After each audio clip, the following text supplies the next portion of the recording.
Есть такая притча. В животе беременной женщины разговаривают двое младенцев. Один верующий, другой нет. Один спрашивает другого: а ты веришь в жизнь после родов?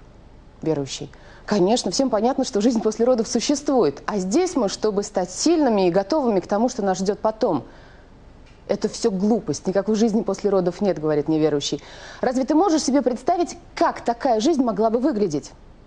Верующий: ну, я не знаю всех деталей, но там будет больше света и радости, и мы будем, например, есть своим ртом.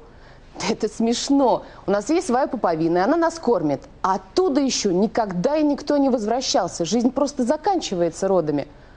Верующий: нет, я точно не знаю, как будет выглядеть наша жизнь после родов, но в любом случае мы увидим маму, и она позаботится о нас. «Маму?» – спросил неверующий. «Ты веришь в маму? И где же она находится?»